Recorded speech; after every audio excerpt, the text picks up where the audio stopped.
Jadi kenapa Indonesia dimasukkan negara termiskin padahal sumber daya alamnya luar biasa? Karena sumber daya alam sudah dikuasai dua negara adidaya, sementara Indonesia terjebak oleh hutang yang sangat luar biasa.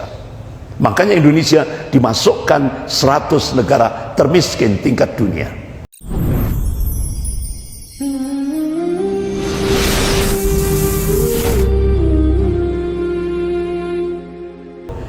Innal hamdalillah nahmaduhu wa nasta'inuhu wa nastaghfiruh wa na'udzu billahi min shururi anfusina wa min sayyiati a'malina. May yahdihillahu fala mudilla lahu wa may yudlil fala hadiya lahu. Asyhadu an la ilaha illallah wahdahu la syarika lahu wa asyhadu anna Muhammadan abduhu wa rasuluh. Ya ayyuhalladzina amanu taqullaha haqqa tuqatih wa la tamutunna illa wa antum muslimun. Ya ayyuhan nasu taqu rabbakum alladzi khalaqakum min nafsin wahidah wa khalaqa minha zawjaha wa batha minhuma rijalan katsiran wa nisaa'a wattaqullaha alladzi tasaaluna bihi wal arham innallaha kana 'alaikum raqiba. Ya ayyuhalladzina amanu taqullaha wa qulu qawlan sadida yuslih lakum a'malakum wa yaghfir lakum dhunubakum wa may yuti'illaha wa rasulahu faqad faza fawzan 'azima.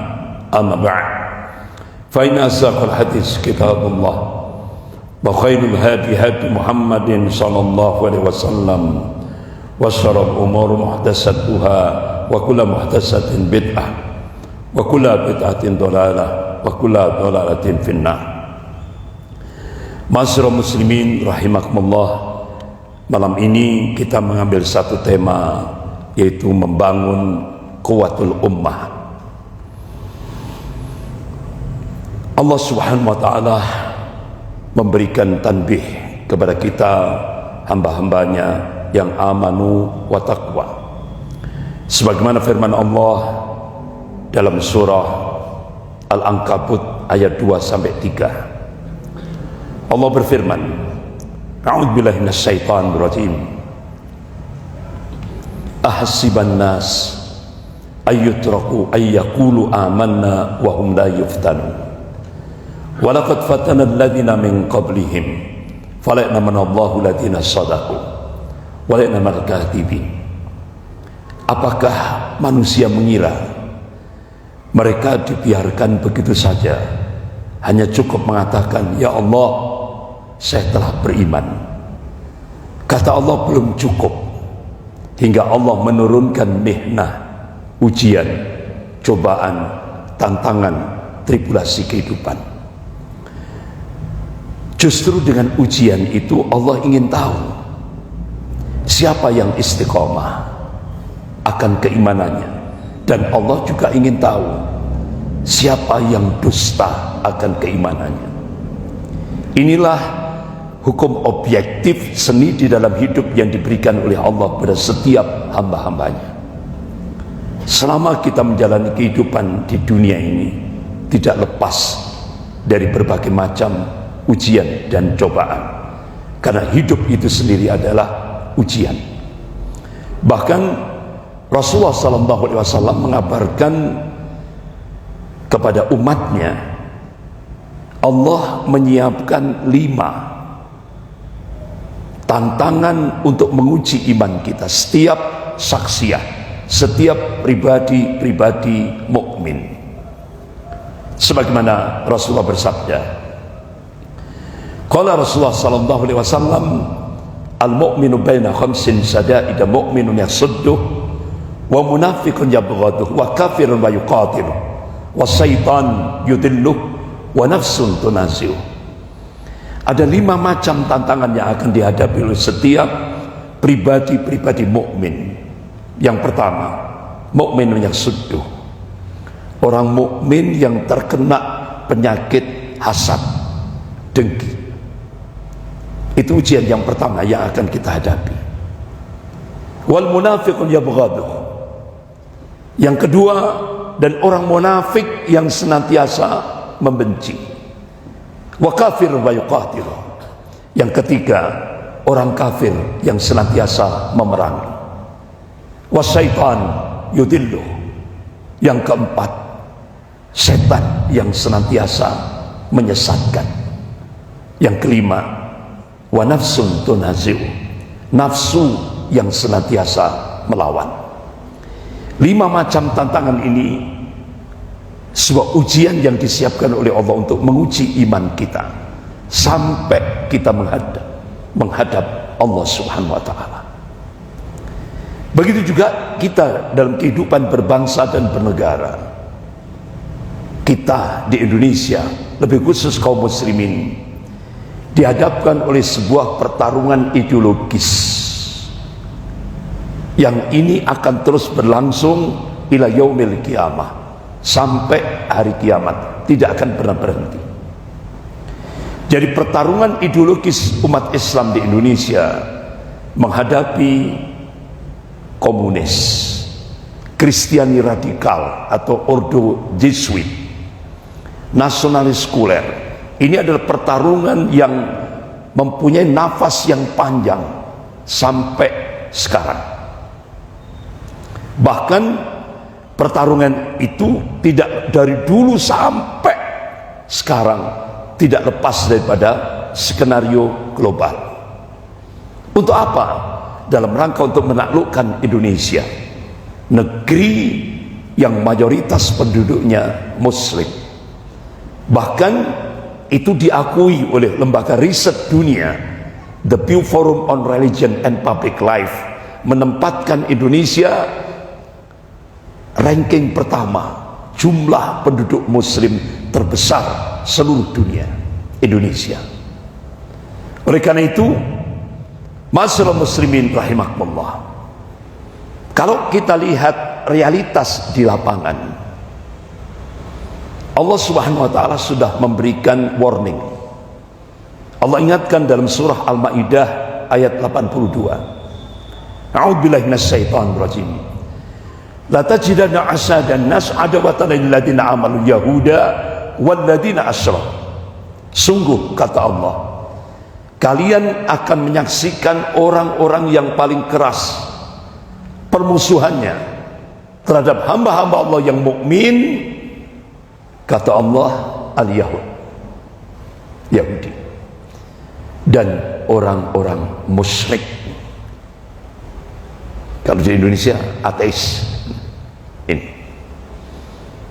bahkan sekarang nyata sudah kita saksikan bersama. Oleh karena itu Rasulullah SAW sampai memberikan satu gambaran, dan gambaran itu sudah nampak jelas di Indonesia. Qala Rasulullah SAW, yusiku an tada'arikumul ummamu min kulli ufukin. Hampir-hampir kata Rasulullah, umat-umat kafir itu saling menyeru, saling ngajak-ngajak untuk menyerang kalian min kulli ufukin, dari segenap arah, dari segenap penjuru. Kama tada'a al-akalatu ala qas'atiha. Kalian seperti makanan di atas nampan yang jadi rebutan orang-orang yang lapar. Sahabat tanya, "Kuna ya Rasulullah, amin qillatin bina nahnu yauma idzin." Wahai Rasulullah, apakah posisi kami pada saat itu minoritas, jumlah kami sedikit? La, tidak. Bal antum yauma idzin katsir. Kalian mayoritas, jumlahmu banyak. Walakinnakum kutsa'un dakutaital. Tapi kualitasmu seperti buih. Kualitas buih itu tidak punya prinsip, tidak punya jati diri, mudah diombang-ambingkan oleh musuh-musuhnya. Oleh karena itu ulama-ulama hadis ketika menafsirkan hadis ini, jadi hadis ini bukan justifikasi, bukan pembenaran. Hadis ini warning, peringatan dari Rasulullah. Jangan sampai umat Islam ini mempunyai kualitas seperti buih. Manakala umat Islam ini punya kualitas seperti buih, Rasulullah mengingatkan, wala yantazi'anna Allah min suduri aduwakum al-mahabbata minkum. Sungguh Allah Subhanahu wa taala akan mencabut rasa takut dari hati musuh-musuh kalian. Wala yakdifanna Allah fi qulubikumul wahn. dan Allah akan mencampakkan al-wahn itu di dalam hati-hati kalian. Ya Rasulullah, wa mal wahn? Apa yang dimaksud al-wahn? Qala hubbud dunya wa karahiyatul maut. Cinta dunia dan takut mati. Artinya apa? Manakala umat Islam ini terlalu cinta dunia, takut mati, takut resiko perjuangan, saat itulah Allah akan mencabut rasa takut dari hati orang-orang kafir itu. Dan kalian seperti makanan di atas nampan yang jadi rebutan orang-orang yang lapar. Dan itu sudah terjadi di Indonesia. Kita bisa melihat bagaimana umat Islam diserbu dari segala macam arah. Komunisme benar-benar luar biasa. Sebagaimana yang diungkap oleh Profesor Salim Said, guru besar ilmu politik dan militer Universitas Indonesia. Sekarang kader-kader komunis di Indonesia yang sekarang menguasai parlemen, hampir mayoritas, 200 lebih, yang menguasai pemerintahan, itu sudah melakukan balas dendam kepada umat Islam, ulama dan ulamanya, dengan menggunakan kekuasaan. Ini sudah real, nyata. Bahkan sekarang komunis di Indonesia berubah. Kalau dulu zaman Pak Harto, komunis itu pelaku pembantaian terhadap umat Islam dan TNI. Nah sekarang komunis berubah jadi korban pelanggaran HAM berat. Berarti logikanya yang bersalah adalah umat Islam dan TNI. Dibalik sejarah itu. Dan ini real, nyata. Dengan Kepres nomor 17 tahun 2022 ini. Dan konsekuensinya pemerintah memberikan kompensasi. Dan sekarang hampir 5.000 keluarga PKI sudah mendapat santunan dari pemerintah lewat Mensesnek Pak Pramono Anung. Sudah. Jadi benar-benar sejarah sekarang berubah. Ini yang harus dipahami oleh kaum muslimin. Belum lagi kita dihadapkan oleh ordo Jesuit yang mengendalikan Indonesia. Belum lagi kita menghadapi Syiah Rafidah, aliran-aliran sesat, gerakan sekularisme, liberalisme, pluralisme, semarak. Jadi tantangan umat Islam itu luar biasa. Kita diserbu dari segala macam arah. Ya, apa yang bisa kita perbuat? Apa action kita? Bangun kuatul ummah, bangun kekuatan umat. Kita tidak cukup hanya duduk dan menonton. Bangun kekuatan umat. Apalagi semua itu tidak lepas dari skenario global. Allah sudah ingatkan dalam surah Al-Imran ayat 140 ini. A'udzubillahi minasyaitonir rajim.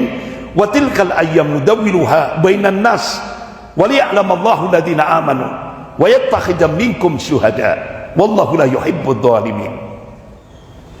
Dan masa kejayaan dan kehancuran, masa kemenangan dan kekalahan, Allah pergilirkan di tengah-tengah manusia ini, supaya dari situ bisa diambil ibrah, pelajaran.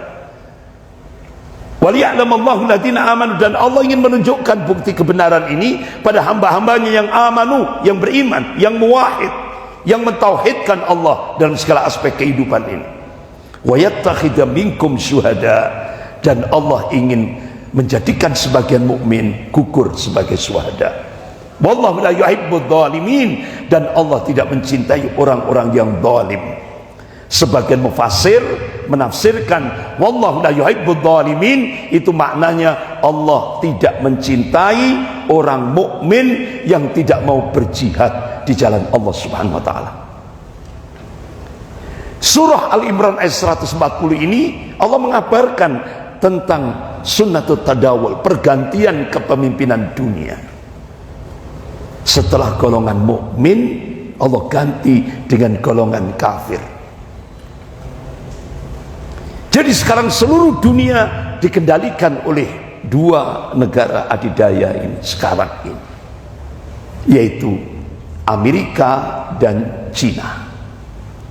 Sementara Indonesia menjadi target, dan ini nyata. Apalagi Dr. Mahathir Mohamad ketika ada pertemuan dunia Islam di Kuala Lumpur, beliau memberikan statement, "The Jews rule this world by proxy." Yahudi untuk menguasai dunia ini lewat proxy, yaitu boneka. Tangan kanan Yahudi itu Amerika, dan tangan kirinya adalah Cina. Ini adalah proxy Zionism Yahudi internasional. Ini nyata. Ini diungkap pada saat pertemuan seluruh dunia Islam di Kuala Lumpur. Nah, mereka berambisi ingin menjadikan seluruh dunia di bawah kontrol dan otoritasnya. Nah, sekarang bagaimana targetnya? Yahudi akan mematok target 2025. Ini sudah ditarget untuk dua negara, Indonesia dan Pakistan. Target 2025. Bagaimana di Indonesia? Ini bisa kita lihat dalam sebuah buku yang dulu pernah saya munculkan, Invisible Hand dan Roadmap tentang gerakan Zionisme internasional. Buku itu berbahasa Rusia dan sudah diterjemahkan dalam bahasa Indonesia. Kalau kita simpulkan, ada 9 strategi mereka menghancurkan umat Islam di Indonesia. Dan ini sudah pernah saya sampaikan, tidak perlu diulang, tapi poin-poinnya saja untuk mengingatkan kita. Yang pertama, proyek pemiskinan. Jadi proyek pemiskinan itu diciptakan, dan itu diungkap oleh Profesor John Perkin dalam bukunya An Economic Hitman. Indonesia contoh proyek pemiskinan. Bahkan Pak Faisal Basri, guru besar ekonomi, ilmu ekonomi Universitas Indonesia, beliau menyatakan data statistik angka kemiskinan di Indonesia sudah 52%. Ini sangat rentan sekali. Bahkan lembaga dunia menjadikan Indonesia masuk 100 negara termiskin tingkat dunia. Kenapa Indonesia dimasukkan pada 100 negara termiskin? Padahal sumber daya alam Indonesia luar biasa. Ini strategi yang kedua, penguasaan sumber daya alam, sehingga akhirnya Indonesia dimasukkan pada 100 negara termiskin tingkat dunia. Artinya apa? Semua sumber daya alam sudah dikuasai oleh dua negara adidaya, Amerika dan Cina. Dan itu sudah pernah sering kali saya sampaikan, tidak perlu diulang. Bahkan memang Indonesia sumber daya alamnya luar biasa, kaya raya. Sekaligus Indonesia sangat miskin. Kenapa? Dijebak oleh hutang yang sangat luar biasa. Berapa sekarang? 7.733 triliun hutang Indonesia. Jadi kenapa Indonesia dimasukkan negara termiskin padahal sumber daya alamnya luar biasa? Karena sumber daya alam sudah dikuasai dua negara adidaya, sementara Indonesia terjebak oleh hutang yang sangat luar biasa. Makanya Indonesia dimasukkan 100 negara termiskin tingkat dunia. Kemudian penguasaan aset-aset ekonomi hampir 80%. Penguasaan aset informasi sudah pernah saya sampaikan bagaimana satelit palapa B2 dijual kepada perusahaan Singtel, perusahaan Yahudi yang berpusat di Singapura. Padahal rakyat terus diberikan info, kami akan beli lagi. Sampai sekarang kosong. Nah, tidak ada realitasnya. Penguasaan sistem politik dan hukum sudah. Bahkan contoh 60 produk hukum di Indonesia itu tidak lepas daripada intervensi asing dan asing. Itu jujur saja, ya kan? Bahkan setiap undang-undang itu tidak hanya per kalimat, per kata itu ada nilai fulusnya. Jadi per kata itu dijual sekian, per kalimat. Jadi luar biasa. Tidak lepas daripada intervensi asing dan asing. Makanya sekarang lembaga-lembaga riset sudah mengungkap 60% angka penyimpangan seksual itu sudah terjadi di kalangan SMP, anak-anak SMP dan SMA. Itu seluruh Indonesia sudah taraf 60%. Sehingga jangan kaget ada berita-berita di beberapa kota banyak sekali yang minta dispensasi pernikahan dini, ya kan? Banyak beberapa kota-kota besar rombongan minta dispensasi pernikahan dini. Karena apa? Hamil duluan. Ini sudah bukan rahasia lagi, berbondong-bondong. Bahkan sekarang anak SD memperkosa anak TK, anak SMP melahirkan di sekolahan, anak SMA melahirkan di sekolahan. Bukan rahasia lagi. Ngeri Pak kita implikasinya. Selamatkan usratul Islamiyah, selamatkan keluarga-keluarga kita. Inilah yang terjadi. Kita dihancurkan oleh dua negara adidaya ini. Belum lagi lewat gerakan sekularisme. Ini lebih dahsyat yang dilakukan oleh Cina di Indonesia. Kenapa? Dan itu sudah menjadi bukan rahasia lagi. Muncul sebuah nota diplomatik dengan kode referensi Beijing 1448. Isinya apa? Cina akan melakukan akselerasi percepatan menjadikan Indonesia menjadi sebuah negara sekuler. Kalau Indonesia berhasil menjadi sebuah negara sekuler, itu entry point, pintu masuk kebangkitan komunis di Indonesia. Dan itu tinggal selangkah lagi.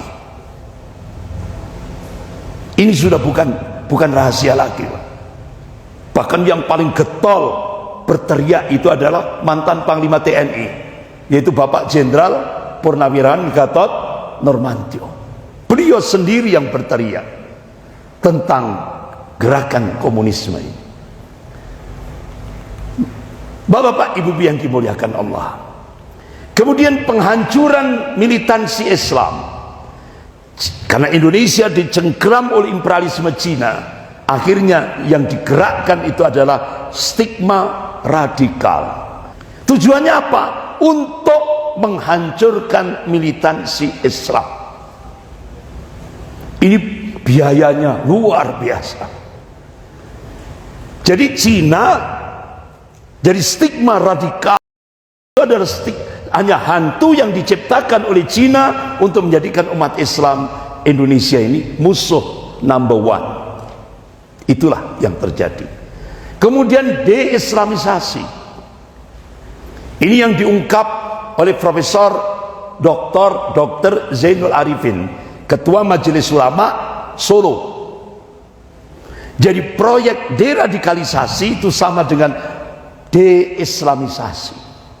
Itu biayanya besar sekali. Ini sudah terjadi di Indonesia. Kemudian yang ke-9, konversi agama. Harakatul irtidad, gerakan pemurtadan. Kalau dulu start 2005, target 2020. Sampai-sampai ketika Indonesia memperingati HUT, kemerdekaan Republik Indonesia yang ke ke-75 itu tahun 2020, itu spanduk peringatan HUT ke-75 yang ditempel di instansi-instansi pemerintah, bahkan yang ditempel di stasiun kereta api Malang, ya kan? Bahkan saya lihat juga di tol, jalan-jalan tol, itu di pojok itu simbol salib. Sampai akhirnya tokoh-tokoh ulama bertanya ke kantor Kesekretariatan Negara, ini kenapa kok memperingati 75 tahun Indonesia merdeka kok simbolnya salib? Apa jawaban dari kantor Kesekretariatan Negara? Seni. Akhirnya ulama-ulama marah, akhirnya terbongkar. Ternyata ada sebuah buku judulnya Transformasi Indonesia. Itu sudah disebar di seluruh gereja-gereja di seluruh Indonesia. Apa transformasi Indonesia? Pemurtatan besar-besaran di Indonesia. Targetnya 2020. Makanya kenapa peringatan HUT ke-75 tahun 2020 itu simbolnya salib. Karena mereka Ordo Jesuit itu sudah menguasai pemerintahan. Umat Islam yang mayoritas ini seperti makanan di atas nampan. Itu kita nggak ngerti. Ulama cuma marah di kantor Kesekretariatan Negara di Jakarta. Tapi wa makarallah wallahu khairul makirin. Mereka membuat makar, tapi Allah balas makar mereka, dan Allah sebaik-baik pembuat makar. Ternyata gerakan pemurtatan besar-besaran tahun 2020 gagal. Allah gagalkan. Banyak umat Islam yang bangkit menghadapi itu. Contoh, di wilayah timur ada Ustadz Fadlan Garamatan. Alhamdulillah, ketika saya diundang safari dakwah di Sumatera Barat, qadarullah ketika panitia ngajak makan malam, selesai tablik akbar ngajak makan malam, dipertemukan oleh Ustadz Fadlan Garamatan ini. Akhirnya itu kesempatan mas bagi saya tanya ke beliau, gimana kondisi Papua? Masya Allah, di sana sudah terjadi syahadat massal. Makanya disebut Ustadz Sabun, ya kan? Syahadat massal luar biasa. Bahkan kita sendiri di Malang Selatan itu hampir 500 keluarga syahadat massal. Itu di Donomulyo, Kalipare, ya kan? Desa Arjosari yang kecamatan Kalipare. Alhamdulillah 500 keluarga. Akhirnya alhamdulillah saya ditelepon Muhsinin dari Saudi. Ustaz, ini saya dengar ada syahadat massal di Malang Selatan, bisa enggak kami memberikan support? Alhamdulillah 500 kita akhirnya kita wujudkan 500 sembako, yang itu per sembako itu harganya 250.000. Masya Allah.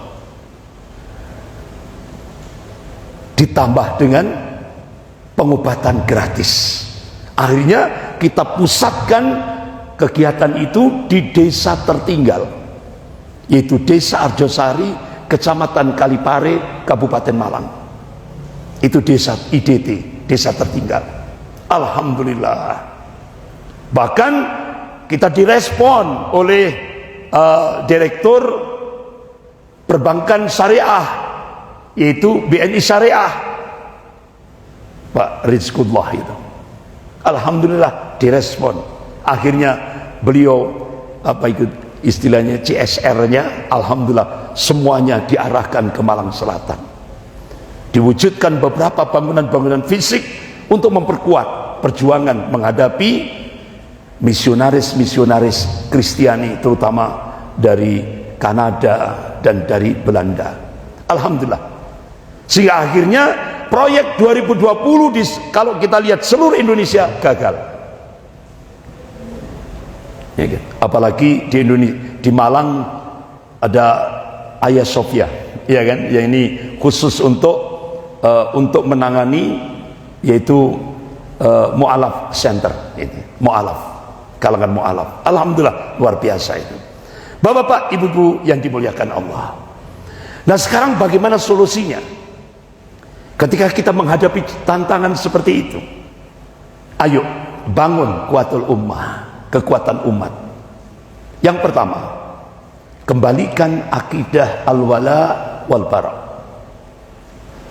Ini sangat urgent di tengah-tengah umat kekinian kontemporer. Al-wala wal bara. Apa itu al-wala? Al-wala itu berasal dari fi'il waliyah, artinya sesama muslim harus saling ta'awun. Kalau diterjemahkan, al-wala itu loyalitas, dukungan, kecintaan.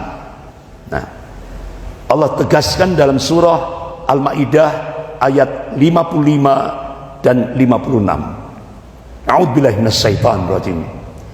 Innama waliyukumullah wa rasulahu walladzina amanu alladzina yuqimuna sholata wa yu'tuna zakata wa hum raki'un. Innama itu bentuk takkid, penegasan. Hanya saja. Innama waliyukumullah wa rasulahu walladzina amanu. Sesungguhnya auliamu, walimu, penolongmu itu hanya Allah, Rasul, dan orang mukmin. Titik, tidak ada koma. Siapa mereka? Kata Allah, alladzina yuqimuna sholata wa yu'tuna zakata wa hum raki'un. Mereka yang mendirikan salat, menunaikan zakat, serta tunduk patuh terhadap aturan-aturan Allah. Manakala loyalitas kita berikan kepada Allah, Rasul, dan orang mukmin saja, Allah berjanji, dan janji Allah pasti. Innallaha la yukhliful mi'ad. Allah tidak akan mengingkari janjinya. Allah tegaskan dalam surah Al-Maidah ayat 56 ini. A'udzubillahi minasyaitonir rajim.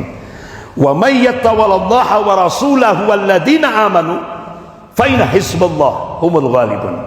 Barang siapa yang menjadikan Allah, Rasul, dan orang mukmin sebagai aulianya, walinya, penolongnya, pemimpinnya, fa inna hizballah humul ghalibun, maka golongan Allah lah yang pasti akan diberikan al-ghalibun. Kalangan mufassir menafsirkan al-ghalibun itu kemenangan yang hakiki, artinya di dunia dimuliakan oleh Allah, di akhirat jannah. Janji Allah pasti ketika kita memberikan wala hanya kepada Allah, Rasul, dan orang mukmin saja. Kemudian apa al-bara? Al-bara itu putus. Allah tegaskan dalam surah At-Taubah tanpa diawali dengan basmalah, langsung bara'atun minallahi wa rasulih. Ini pernyataan langsung dari Allah dan Rasulnya. Bara', putus terhadap orang-orang kafir dan orang-orang musyrik. Ini aspek akidah. Kalau sudah masuk wilayah akidah itu rotok kereng, tidak ada kompromi, ya kan? Hitam putih, itu akidah. Beda kalau muamalah. Kalau muamalah agak luas, karena Islam itu rahmatan lil alamin.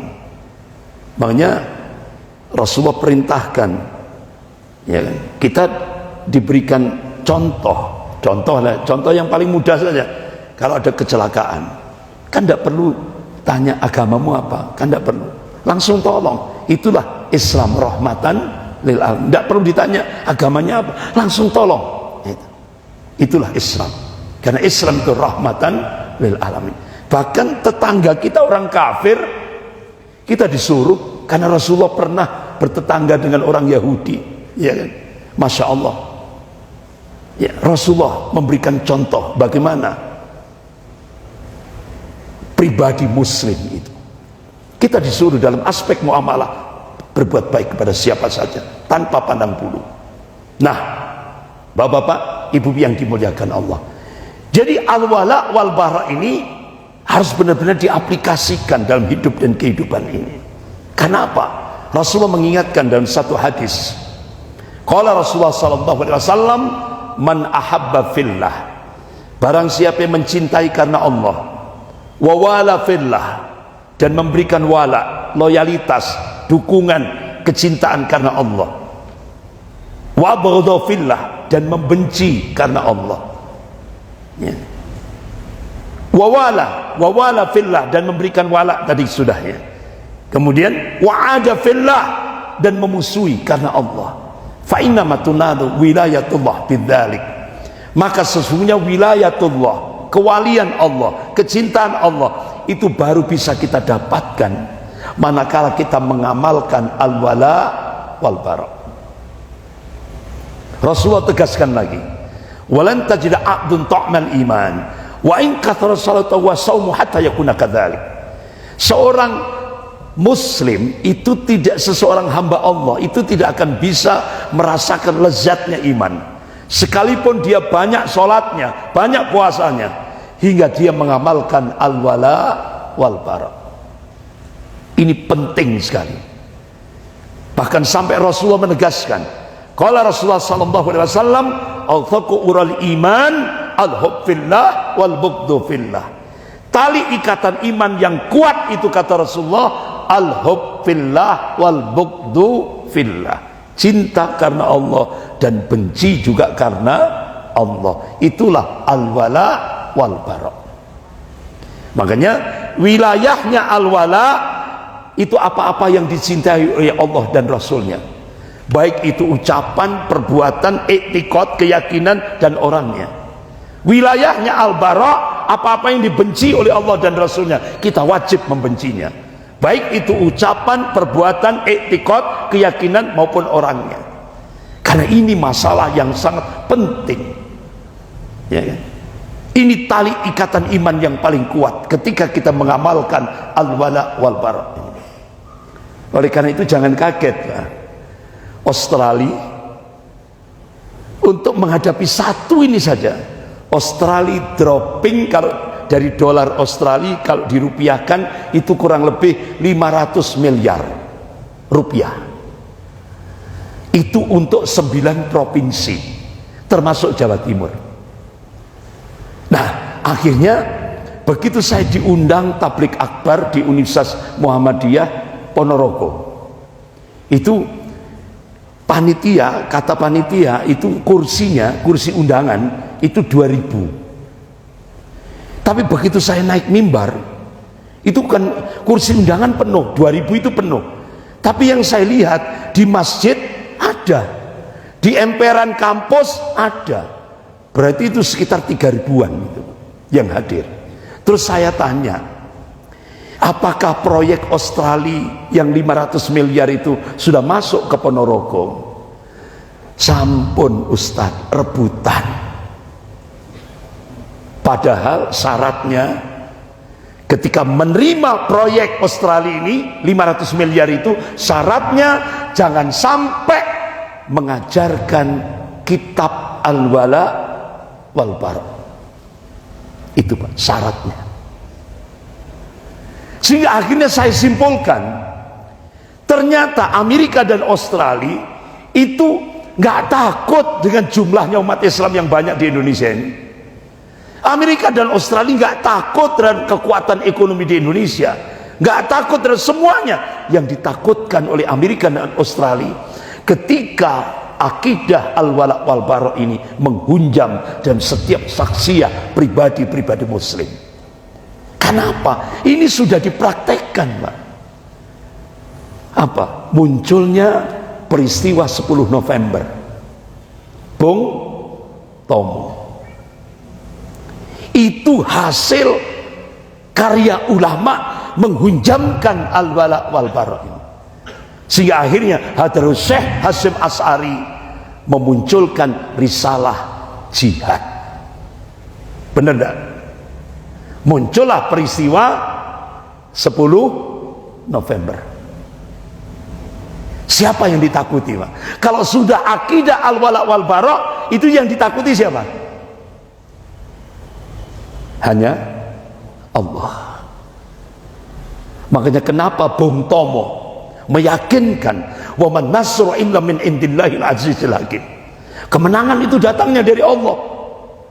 Yakinlah. Sampai akhirnya realitasnya itu Inggris pakai bom-bom canggih, pesawat canggih, sementara umat Islam bambu runcing. Nggak masuk akal, tapi yang menang bambu runcing. Allah tunjukkan kekuasaannya. Ini loh. Mungkin kadang-kadang mungkin ada pertanyaan lagi, oh Ustadz, itu kan zaman dulu, ya sekarang. Loh, sekarang ada apa? Afghanistan, Uni Soviet, Amerika pakai alat-alat persenjataan yang canggih. Sementara Mujahidin Taliban senjatanya jadul. Siapa yang dimenangkan oleh Allah? Mujahidin Taliban. Uni Soviet hancur, Amerika kalah. Ini loh, Allah yang memberikan kemenangan. Makanya semuanya kembalikan kepada Allah. Yakinlah. Kenapa? Seringkali kadang-kadang kita itu belum berjuang, itu sudah kadang-kadang kalah duluan. Ya kan? Kenapa? Rasio yang dipakai bukan iman. Nah itulah. Kalau iman yang dipakai, insya Allah kita punya keyakinan kemenangan datangnya dari Allah. Hal yang tidak masuk akal, Allah tunjukkan kekuasaannya. Nah seperti itu. Yang kedua, untuk membangun kuatul ummah, kobarkan semangat jihad fisabilillah sebagaimana yang telah ditegakkan oleh Rasulullah SAW dan sahabatnya. Rasulullah bersabda, qala Rasulullah SAW, Rasul amril Islam wa amadus salah wa dirwatus salamil jihad fisabilillah. Ini hadis sahih riwayat Muslim. Pokok sesuatu itu Islam, tiangnya salat. Puncak amal di dalam Islam itu adalah al-jihad fisabilillah. Ketika sahabat tanya, ya Rasulullah, man jihad fisabilillah? Apa yang dimaksud jihad fisabilillah? Rasulullah memberikan jawaban cuma satu. Qala qitalul kuffar. Memerangi orang kafir yang memerangi kita. Contoh, ketika Indonesia dijajah oleh kafir Belanda, bagaimana ulama-ulama di Indonesia? Bangkit. Muncullah Pangeran Diponegoro, ya kan? Muncullah pahlawan-pahlawan kita. Itu dengan semangat jihad. Makanya sekarang kata-kata jihad itu benar-benar ditakuti, ya kan? Seakan-akan sudah dipinggirkan. Padahal Indonesia merdeka itu kan seruan jihad. Bapak-bapak, ibu-ibu yang dimuliakan Allah. Yang ketiga, lakukan i'dad. Di tengah-tengah lemahnya kaum muslimin ini, kita diingatkan oleh Allah Subhanahu wa taala dalam surah Al-Anfal ayat 60. A'udzubillahi minasyaitonir rajim. Wa'iddul lahum mastata'tum min quwwah. Siapkan untuk menghadapi mereka kekuatan apa saja yang kalian sanggupi. I'dad.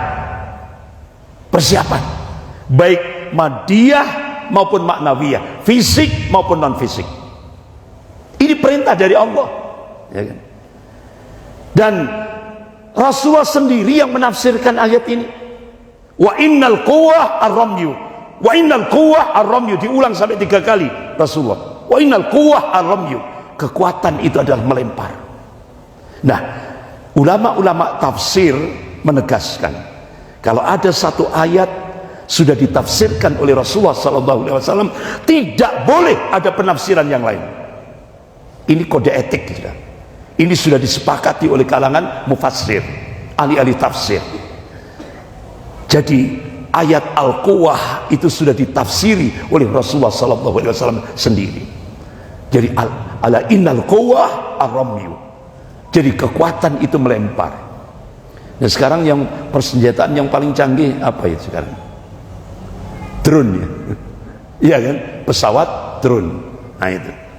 Alhamdulillah seluruh dunia ini yang paling canggih pembuatan pesawat drone Turki. Alhamdulillah Indonesia diajak, ya kan? Indonesia diajak untuk kerjasama membangun pesawat drone. Ini. Yang keempat, bangun persatuan dan kesatuan soft di tengah perselisihan umat. Allah Subhanahu wa taala memberikan arahan yang konkret. A'udzubillahi minasyaitonir rajim. Wa'tasimu bihablillahi jami'an wa la tafarraqu. Dan hendaklah kalian semuanya berpegang pada tali agama Allah. Wa la tafarraqu. Dan jangan kalian berpecah belah, bercerai-berai. Bahkan Rasulullah menegaskan, qala Rasulullah sallallahu alaihi wasallam, al jama'atu rahmatun wal furqah adzabun. Ini hadis sahih rawahu Ahmad. Bersatu itu rahmat, berpecah itu adalah azab. Jadi poin keempat untuk membangun kekuatan umat, bangun persatuan dan kesatuan shaf di tengah perselisihan umat ini. Yang kelima, persiapkan generasi 554. Generasi surah Al-Maidah ayat 54. Karakternya yang pertama, yuhibbuhum wa yuhibbuna. Mereka dicintai oleh Allah dan mereka mencintai Allah. Karakter yang kedua, adillatin 'alal mu'minin, rendah hati terhadap sesama mukmin. Karakter yang ketiga, aizzatin 'alal kafirin, tegas terhadap orang-orang kafir dalam aspek akidah. Karena kita punya konsep lakum dinukum waliyadin. Karakter yang keempat, yujahiduna fi sabilillah wa la yakhafuna laumata la'im. Mereka senantiasa berjihad, berjuang di jalan Allah dan tidak takut terhadap celaan orang-orang yang suka mencela. Karakter yang kelima, al-wala wal bara, jelas, tidak samar. Itulah 5 karakter yang dikabarkan oleh Allah dalam surah Al-Maidah ayat 54. Ayo ciptakan dari rumah tangga kita generasi surah Al-Maidah ayat 54. Itulah generasi Robbani. Jadi generasi Robbani itu semua aktivitasnya, pola pikirnya rujuk ilal Quran was sunnah, kembali kepada Al-Quran dan As-Sunnah. Itulah 5 poin untuk membangun kekuatan umat, lebih khusus di Indonesia untuk menghadapi tantangan yang kompleks tadi itu. Ya kan? Kalau ini sudah kita bangun, insya Allah akan dimenangkan oleh Allah Subhanahu wa taala. Itu sebuah kepastian. Karena ini solusi yang diberikan oleh Allah dan Rasulnya. Saya kira gitu. Monggo kita buka pertanyaan. Monggo silakan. Ya, monggo silakan. Iya.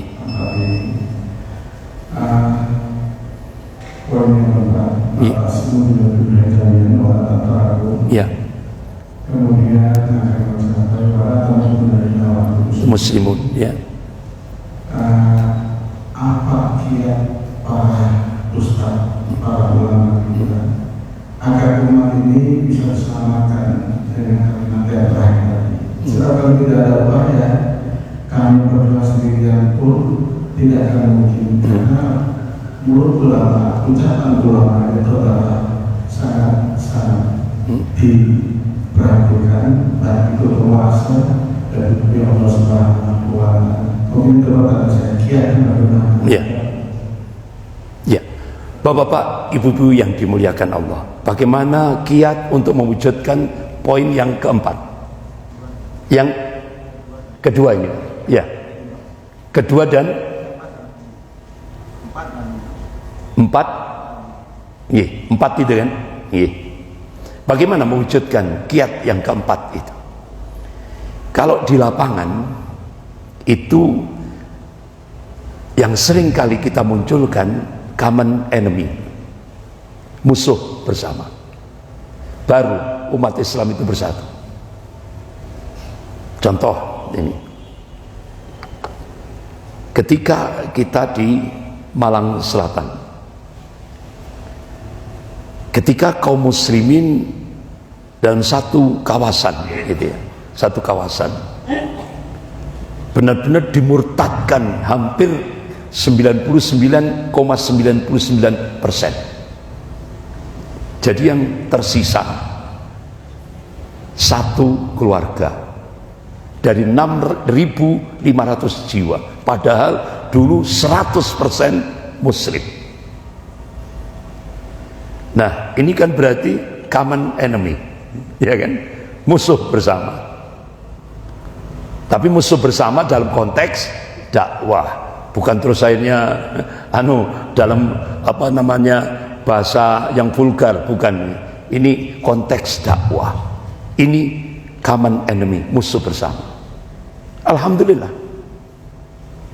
Akhirnya saya benar-benar melihat NU, Muhammadiyah, Aisyah, Muslimat, ya kan, benar-benar kompak bersatu ketika melihat tantangan seperti itu. Apalagi setelah berhasil memurtadkan itu, bikin aturan sendiri. Apa aturan sendiri itu? Kalau ada seorang muslim masuk ke kawasan itu, wajib menyerahkan akte nikah kepada gereja. Setelah diserahkan, baru gereja mengganti dengan akte nikah dari gereja, dan wajib berKTP Kristiani. Itu sudah aturan baku. Akhirnya saya kontak Ketua Majelis Ulama Jawa Timur, yaitu Bapak Kiai Haji Misbah, Allahumayarham. Akhirnya Bapak Kiai Haji Misbah kontak Kodam 5 Brawijaya. Waktu itu Pangdam Mayor Jenderal Haris Sudarno. Akhirnya saya ditelepon sama Kiai Haji Misbah, Ustaz Andri, saya tunggu di Surabaya. Siap Pak Kiai, saya tunggu di Masjid Al-Falah. Langsung kita berangkat ke Kodam. Saya sampaikan dokumen resmi. Saya sampaikan, kita dimasukkan ke ruangan Pangdam 5 Brawijaya. Saya serahkan bukti itu, dan akhirnya beliau menyerahkan pada Waas Intel Kodam 5 Brawijaya, Bapak Kolonel Pranghadi waktu itu. Langsung beliau gerakkan intel dari Kodam bergerak ke lokasi. Ternyata dokumen yang kita sampaikan itu sama dengan hasil olah daripada pergerakan intelijen ke bawah. Akhirnya apa statement Pangdam 5 Brawijaya?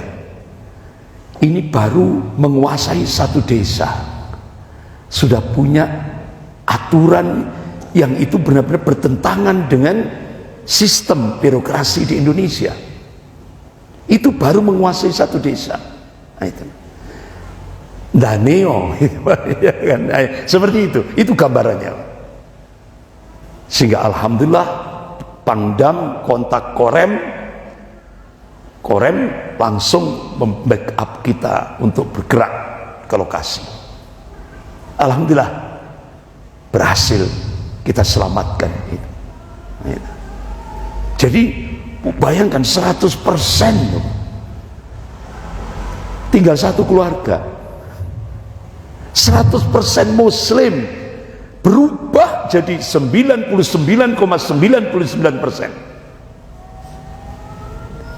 Akhirnya saya waktu itu kontak dengan Bupati, Pak Bupati, yaitu Pak Abdul Hamid.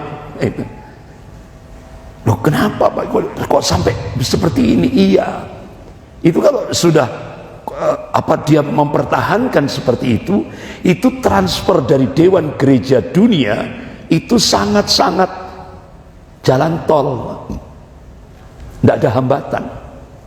Tapi syaratnya dia harus mempertahankan 99,99% itu. Walaupun kenyataan di lapangan penipuan kan?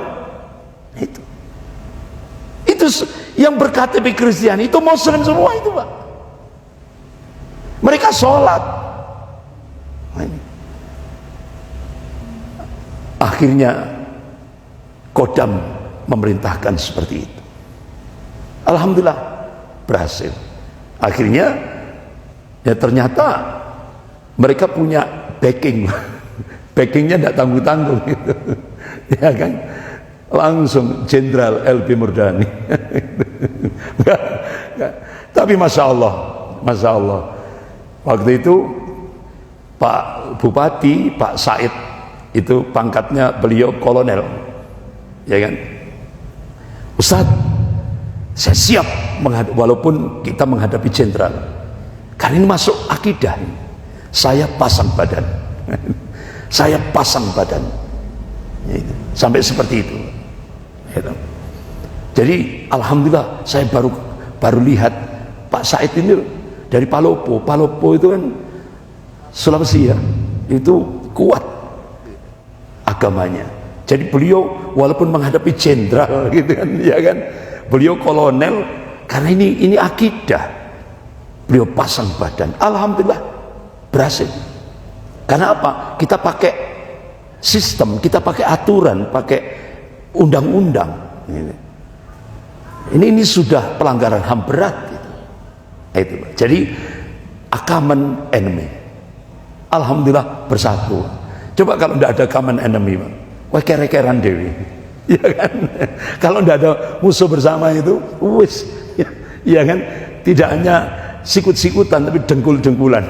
Jadi sampai seperti itulah gambarannya, sampai seperti itu. Jadi ciptakan common enemy. Sekarang dalam kehidupan berbangsa dan bernegara ini, umat Islam common enemy-nya komunis. Ciptakan common enemy. Dan sekarang kita menghadapi komunis, KGB, komunis gaya baru. Dan mereka sekarang ini tidak pakai emosional, mereka pakai konstitusi. Masuknya ini pakai konstitusi, karena mereka sudah menguasai. Inilah yang harus kita antisipasi dini. Ada lagi pertanyaan? Monggo silakan. Yang terakhir, pertanyaan terakhir. Ada? Tidak ada? Kita akhiri dengan doa kafarat majlis. Subhanakallahumma wa bihamdika asyhadu an la ilaha illa anta astaghfiruka wa atubu ilaik.